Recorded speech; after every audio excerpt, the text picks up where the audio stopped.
Hari Om. Count not your age by the number of years lived. Count your age by the amount of service done. This is what Puja Gurudev in his love used to give as the birthday message and blessings to people. What would be the fitting way to pay our tribute to this great Bharat Gaurava, this great pride of Bharat and its great Rishi culture, which taught us that every breath should be in the service. Puja Gurudev Swami Chinmayananda in his life inspired millions and crores of people with the knowledge of Vedanta that gives us the knowledge that the self that I am is the very same self in everyone. And it is only with this realization that there can be love. And where there is love, seva or service is not a favor, it is natural. Puja Gurudev Swami Chinmayananda not only inspired the many, but started many such seva projects. And especially during these challenging times, that he roared from the platforms while he explained the inspiring, motivational instructions of Sri Krishna in the Bhagavad Gita to Arjuna when he was facing the most challenging time in the society, just as we are facing right now. And during this pandemic, what all services we can do, huge or small, we all can do. But the Bhagavad Gita and Puja Gurudev inspires us that if each one of us, with whatever ability, whatever blessings, whatever abundance we have, if we can, for our well-being and the well-being of everyone, if each one just reaches one, any challenge, any difficult situation, we can surmount in our life. Timely is this Gyan Yajna on the 7th chapter of the Bhagavad Gita called as Jnana Vijnana Yoga, where Shri Krishna not only gives the highest knowledge, but the means, the sadhana by which it becomes our direct realization, our enlightenment. Many questions arise in our mind, especially when we are faced by such daunting situations. Many emotions also rise in our mind. Questions as, is there God? And if there is God, why this suffering? Who is God? What has God to play? What role has God to play in our lives? Why do things happen? What is our role during these times? Emotions such as fear, anxiety, not only for ourselves but our dear and near ones. Anguish, frustration, anger, even pity, and most of all, a sense of helplessness. What can we do? In these motivational, self-transformative discourses, Pujya Gurudev, taking the knowledge of the Bhagavad Geeta in the spirit that Sri Krishna taught to Arjuna, taking this knowledge to the world, inspires us not to sit back and say, why this to me, or why this to the world, but think that how, by acknowledging that we do feel all these emotions, but with our action, in the right spirit and attitude, we can overcome these self-limiting emotions that make us helpless and sad, and become dedicated workers who are ready to bring maximum happiness to maximum people for the maximum time. Pujya Gurudev's message to the devotees as well as to the world, which is our mission pledge and which we have to live, that the service of our country is the service of the Lord of Lords, and devotion to the people is devotion to the Supreme Self. Pujya Gurudev's birth centenary, 105th year.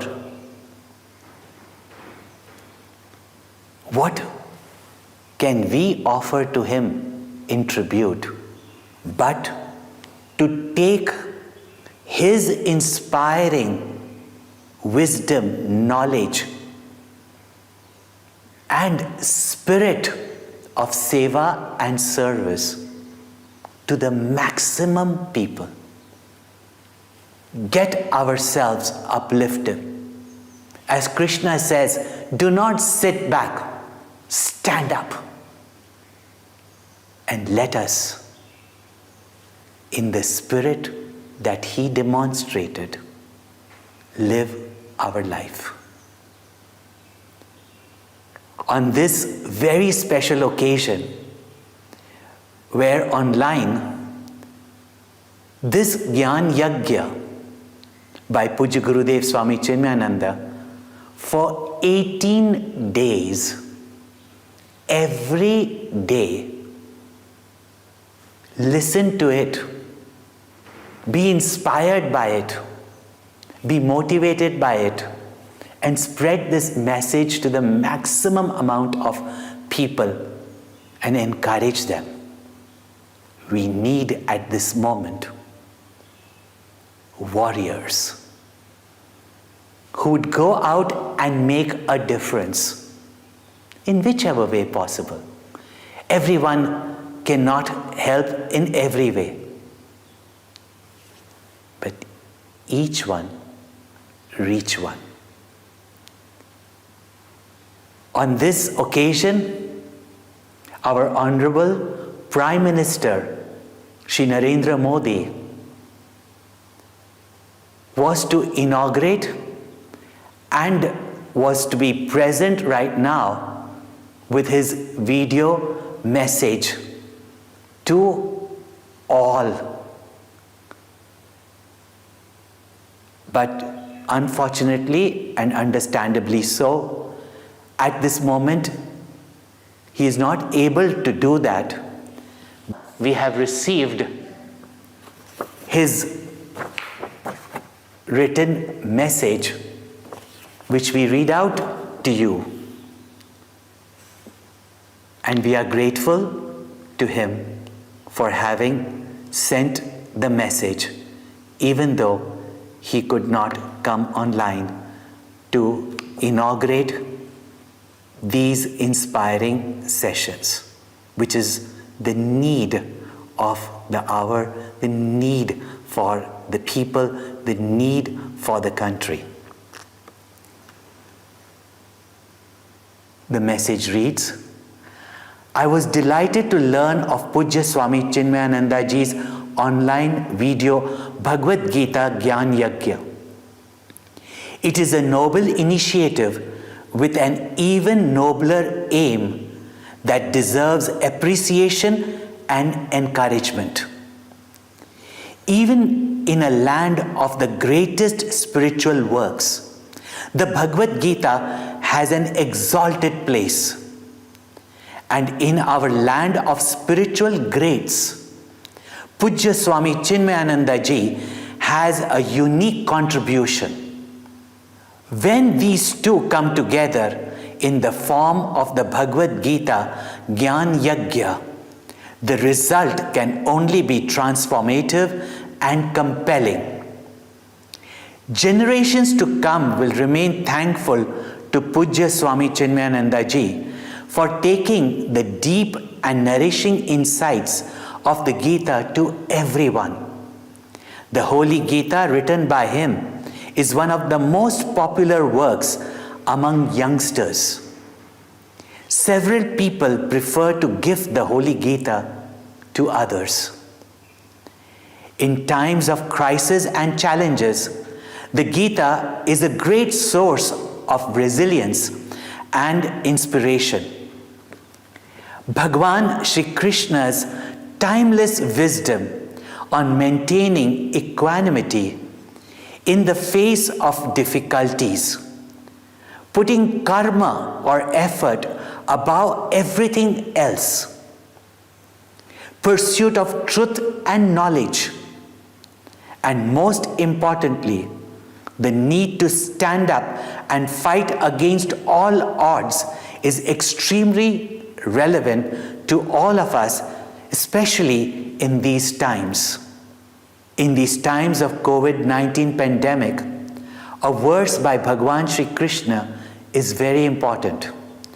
Niyatam kuru karmatvam karma jayo hiya karmanaha sharira yatra pichate na prasiddhyedya karmanaha. To fight the pandemic, we must all resort to the right action in our own ways. While healthcare workers and frontline warriors put their lives on the line to save our lives, we must also perform our duty by following COVID guidelines and by vaccinating ourselves. The 7th Adhyaya of the Bhagavad Gita also provides insights on self-development. It indicates the highest level of perfection for a human being and also practical techniques to achieve this. This chapter of the Bhagavad Gita inspires us to help one another and collectively overcome the challenges we face. Chinmaya Mission has also played an admirable role in serving the people during this pandemic. Apart from the direct service of the people, the classes, discourses, and knowledge that the mission has spread have also strengthened everyone's spirit and imparted mental strength, which is an extremely important part of this fight. Once again, I congratulate Chinmaya Mission for this noble initiative and wish you all the best in your future endeavors. Signed, Narendra Modi, on 8th May 2021. With this, we invite Pujya Gurudev Swami Chinmayananda along with Sri Krishna and his knowledge of the Bhagavad Gita to every home, to every family, to every life. Hari Om.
In the Bhagavad Gita, the theoretical expositions that have been given so far are practically demonstrated.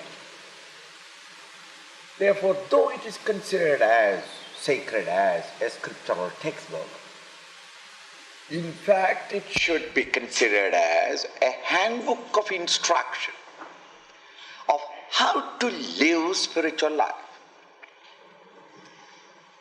Something that if you've got a doubt, you check up immediately and try to correct it.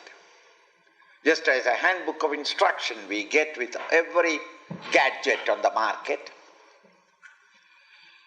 where to open and what to do and where are the holes through which 1, 2, 3 and 4 holes through which our oil, if you put 1 drop each, this machine will run the maximum efficiency. You know that handbook of instruction, a small little booklet.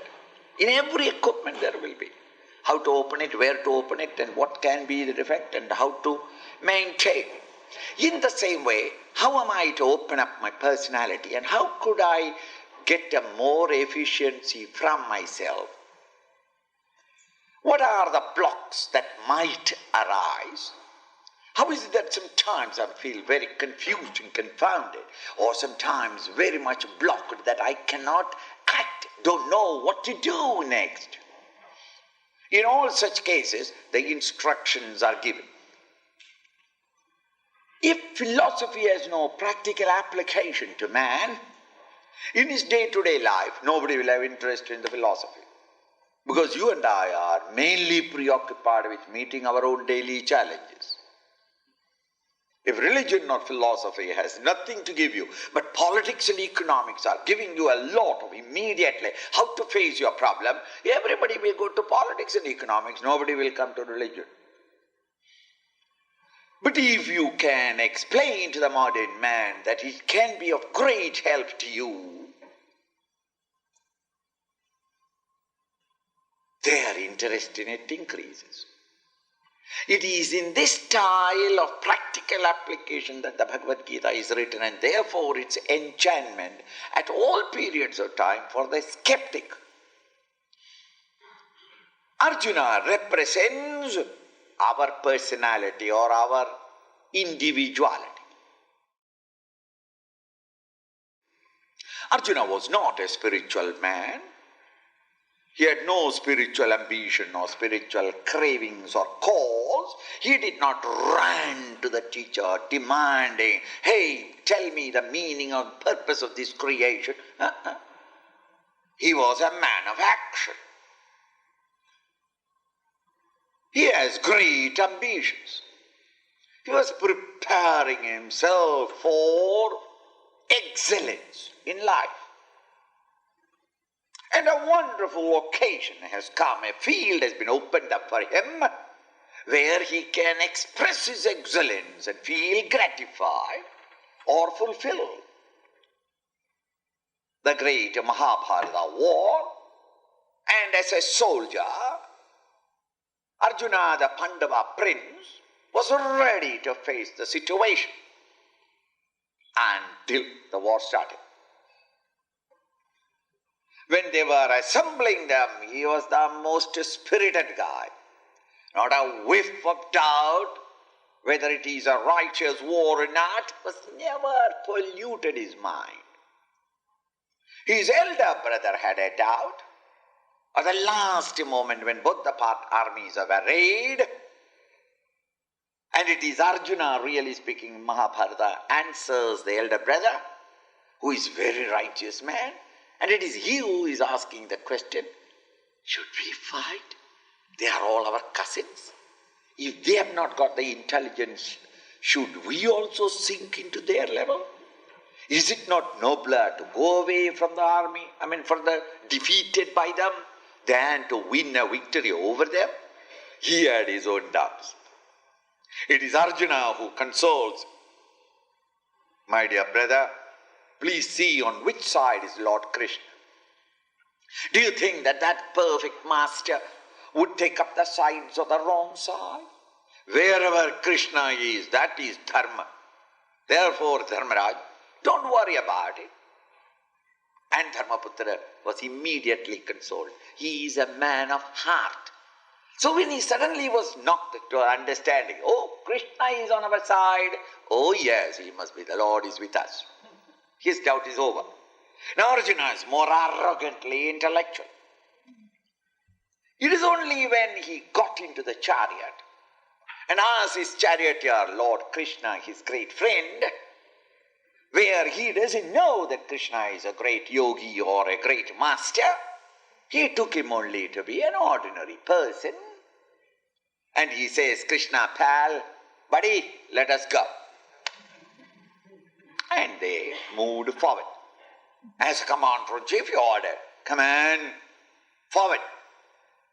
And into the no man's land between the two armies, the chariot was stopped, and he was reviewing the enemy lines to see who are the people who are standing, championing this unrighteous cause. As he saw the problem very near, he got a lot of data from it. What? They are my cousins. We have eaten from the same plate under the same roof all our childhood. My teacher is standing there who taught me how to put the bow and arrow together. My elder, the most reverend Bhishma Pitamaha, the grandsire of the family, under whose tutelage we all grew up, he is standing there. These are the mightiest men of that period of history. And in their, in their heroism, they are not the people who will run away. They are the people who will die first. Even while dying, they will jump forward at least 2 yards in front to win the victory. I will have to kill all of them. For what? A paltry crown. A miserable, a throne? And will not that throne be upon the skulls of all these people whom I have killed?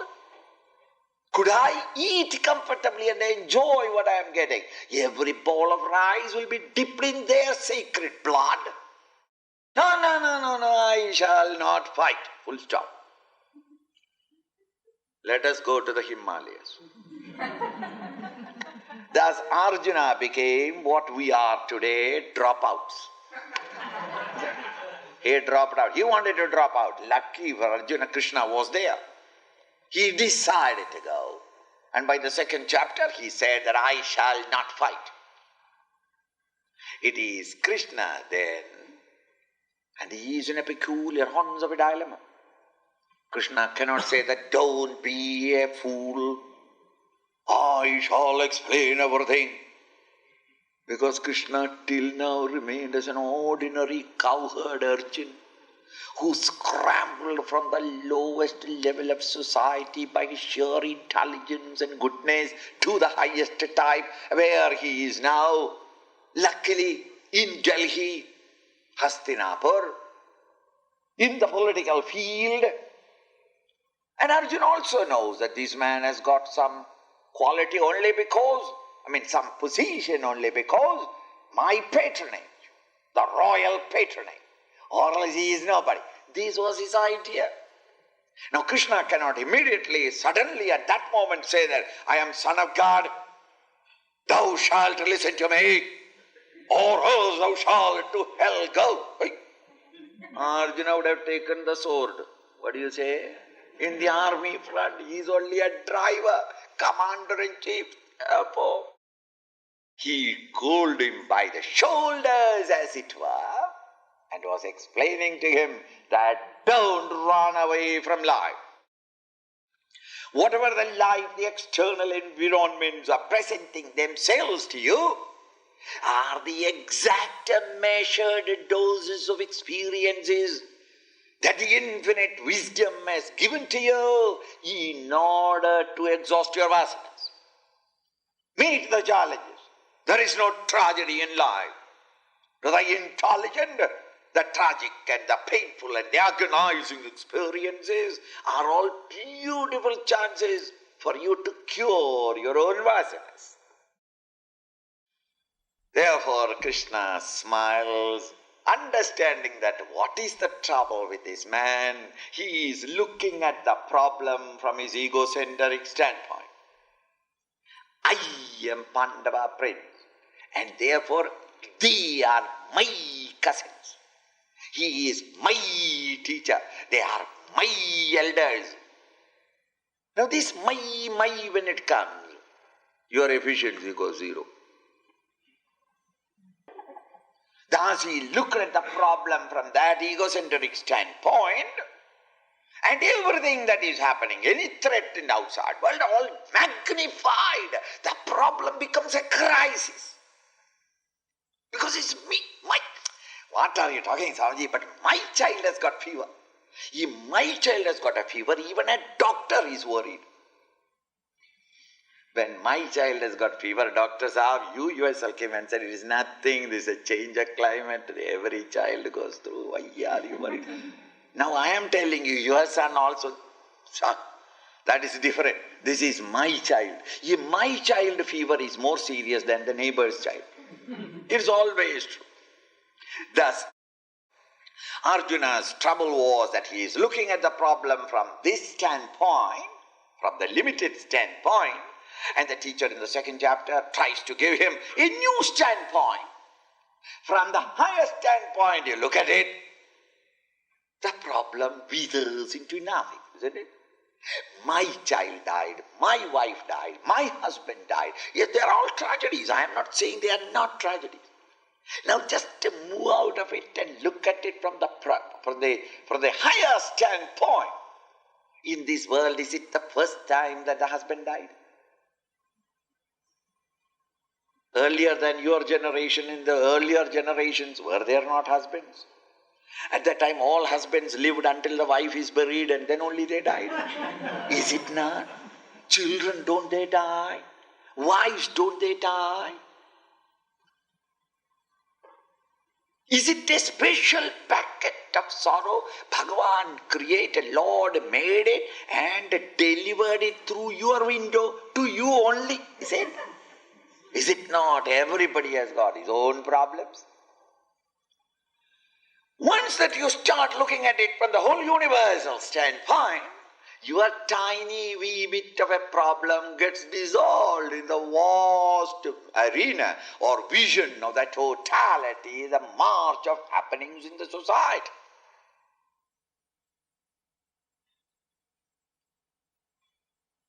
But you forget everything.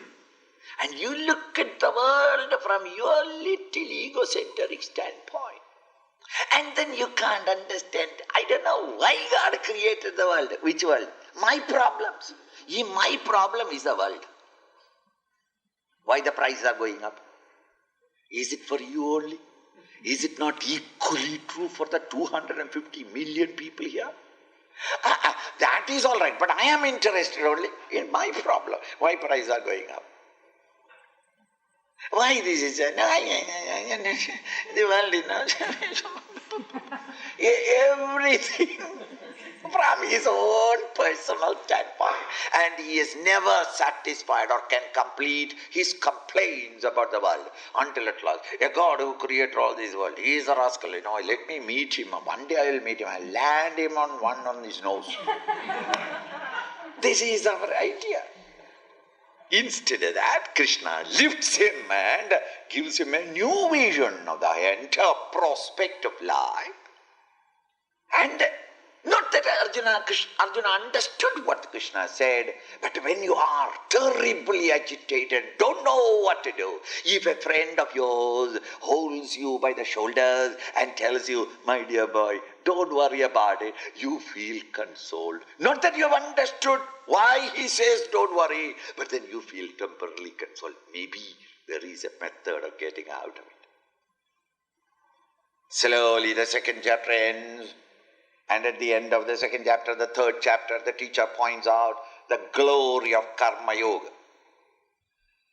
To surrender our ego and egocentric desires or selfish desires, surrender these two at the altar of the Lord and act on in the world outside and do your duties. This is Karma Yoga. As a result of Karma Yoga, yesterday we told you, the vasanas get exhausted. When the vasanas are exhausted, the pressure of vasana on emanda is reduced. Therefore, emanda is dissipation of energy into the OET is curtailed. The mind and intellect grows in its own dynamism. And such a mind and intellect surcharged with its own attention and alertness is the instrument ready for the takeoff. And thus, in the next chapter, the teacher points out, or the next idea, the dhyana yoga or the meditation. 6th chapter. All the details have been instructed. How to sit down, how to quieten the mind, how to do it, and what kind of place you must go and choose, and then what should be your mental attitude at that time, how to quieten yourself, what to be done, and quieten the mind, quieten the mind. While quietening the mind, though we say only quieten the mind, but be alert. Today morning, chant the Lord's name and be alert to know that you are chanting. Be conscious. Thus quiet and alert. Quiet alertness or alert quietude. Not merely alertness, no good.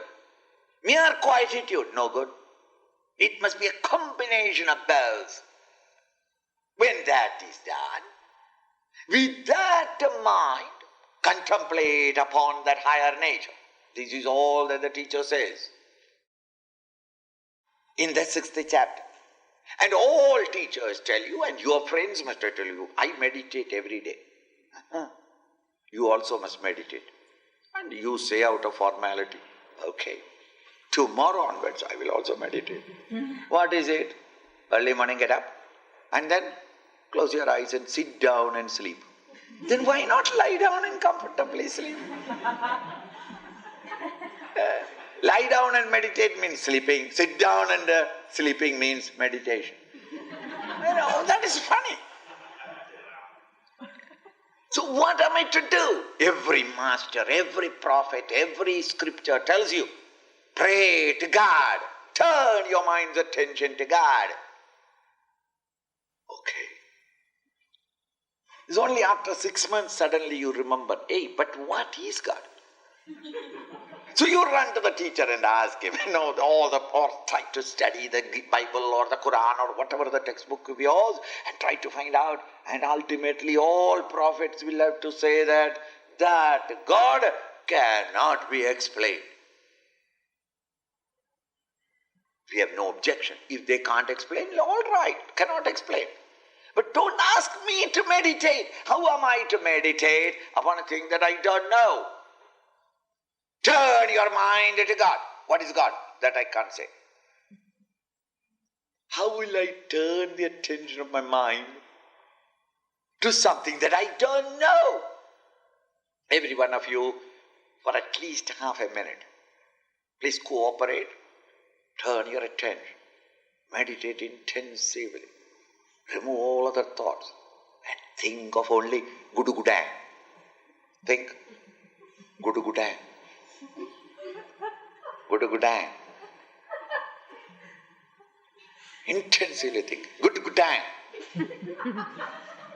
Everybody's mind, if you are intelligent, if an ounce of intelligence is there, Swamiji, I shall do it. But first tell me, what is gudu-gudang? Isn't it? Is it an animal or a plant or a... Something tell me. What is gudu-gudang? Gudu-gudang I can't tell you, but you meditate on gudu-gudang. You can't. Gudu-gudang, gudu-gudang, gudu-gudang. Where will I turn the mind? Is it not the same when the masters tell you or your friends tell you, meditate and pray to God? Okay, who is God? Who created all this? And I understand. Why should I pray to God who made this mischief? Isn't it? Immediately our mind, be honest. We may not express it because we are afraid that God may hear it. And He may enter it in my ledger. That once you have insulted me, okay, to hell I will put you. So we are afraid of God. We don't say it loudly, but is it not an honest response of an intelligent, rational thinker? Why should I pray to Him? He made all this trouble. You must know what is God. So every student asks the question, what is God? Now the honest teacher will have to explain that it cannot be explained. Because it is not belonging to the realm where words can express it. Words can express for the experiences of the body, mind and intellect can be expressed in words. But that which is transcending the equipments cannot be expressed by words. Because in the morning only we heard Adresham, Agrashyam, Agotram, Avarnam, Ajakshushrottram. This great reality, the higher knowledge, the theme of the higher knowledge in the morning, which has neither eyes nor ears, cannot be seen by the eyes or heard by the ears, cannot be tasted by the tongue. It is not an object belonging to it. It cannot be a thing that can be felt. It is not a thing that can be thought of with the intellect. So then how can words express? Sir, we sympathize with you. You are in trouble. You can't explain it. But we are also equally in trouble because unless you explain it, we, the intellect, cannot understand it. Full stop.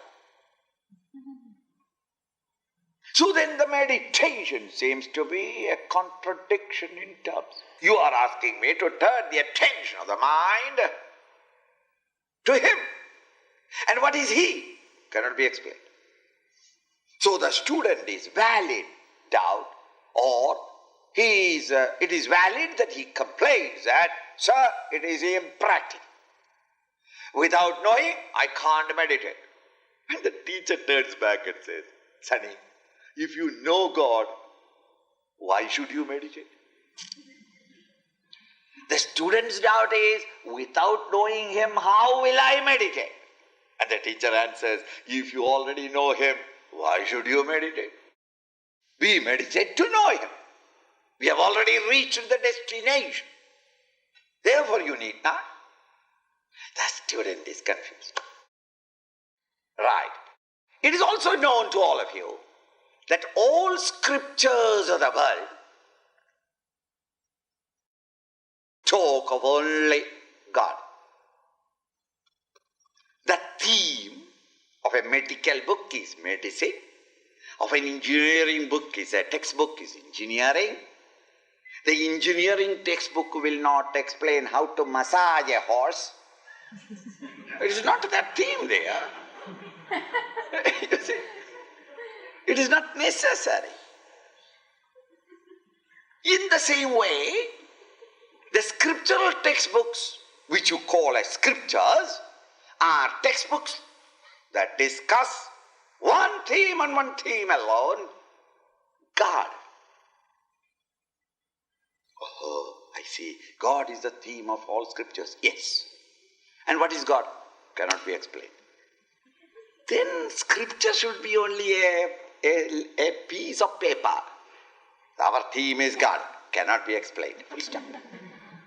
That is the sum total of it. What are these volumes and volumes written? They are all attempts at indicating what it is, but none of them is defining what the truth is. It is only pointers, pointing to the nature of that reality. No pointer reaches or touches the pointed. Thus when I show you the moon, my finger is not touching the moon. Cannot. The pointer is only to arrange and realign your vision in the direction, and then you leave the pointer and proceed. The chances are that you will meet the thing pointed at or pointed out. That is Mr. Jones' house, the third one. No, you don't see that? That is the one. Now that is the one when I point out, my pointer, the finger is not touching Jones' house, but down in the valley, that third house. See, that cat is just came out, that house, that is. Now cat is not Jones' house. Cat happened to come out. I am making use of that cat to show you the house. Cat is not a part of the house. If tomorrow the cat is not there, don't say that I don't know which is Jones' house. Why? No cat. Cat is not important. The house on which that bird is sitting is Jones' house. Oh, that is Jones' house. Palatial house? I understood it. Minus the bird. Bird is only an indication. And tomorrow I go with another individual there, the same spot. And I say, do you know Jones' house? No, our Jones, he has got a house. Oh, splendid house. Which is that? Your inquisitiveness. Now I say, wait until the bird sit. If the bird sit, I will tell you. Not necessary. So then, Jones' house is not a bird. It is not the bird sitting, but the bird sitting is a pointer. Similarly, Narayana, that truth or the spring of consciousness in our bosom, the touch of light, the presence of the divine in our heart, cannot be defined, but they are indicated. With one difference. When I point out something outside, your attention, your vision is aligned in that direction and you are seeing it. In the scriptural textbooks of the whole world, of the 5 great religions, whenever they discuss or point out the nature of the reality, the truth, those words are also pointers. None of them define the truth, but they are pointers not for the eyes to see or the ears to hear,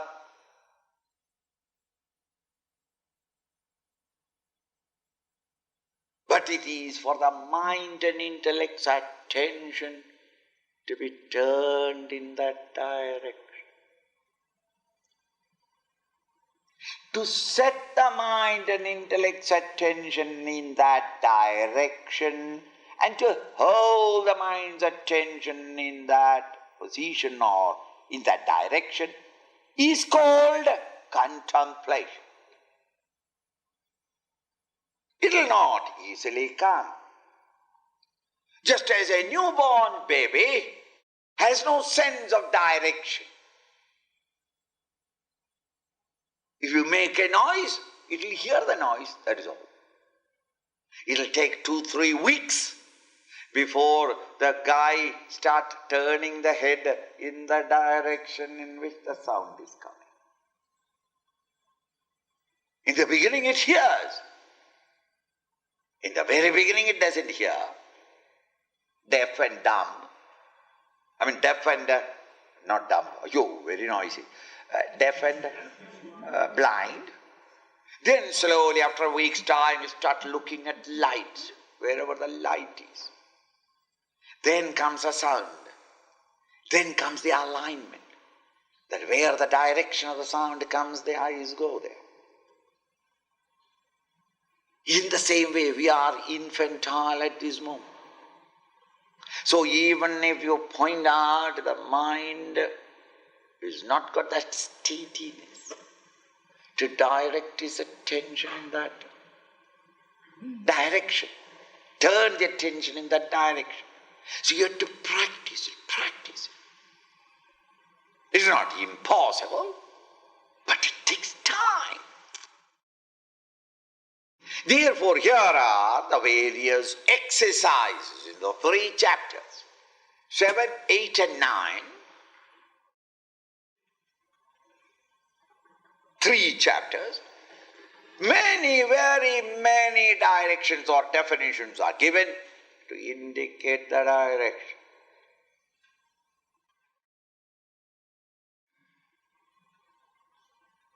All of them are true. Each one of them is true and all of them are true. Why many varieties of exercises? Only because you get tired mentally by one exercise only every time. Therefore, we must try to give variety to the mind. Again, it is meant for all types of mind. One may hit you, it may not hit the other.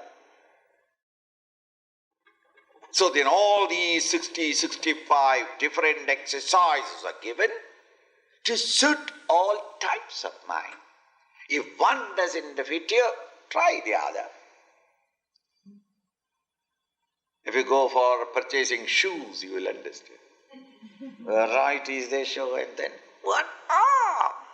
Never mind, sir, I will give you another one. The next number, you and your family can live together. So that is removed. And another one is brought there. Another one is brought there. This is, these Russian or Chinese numbers are like that. Japanese numbers are like that. I will bring Birmingham. But Birmingham tried. And then until at last, what is being given in the first, they give it to you packed up. And saying that is perfect fitting. And next day you go and complain that it is paining. He said, sir, there is only 3 times you go around the block, it has become set. Why don't you wear 3 times go the block and give it to me? This happens. Trying to exercise. Similarly, some methods will hit or will be very effective to us. Varieties are being given.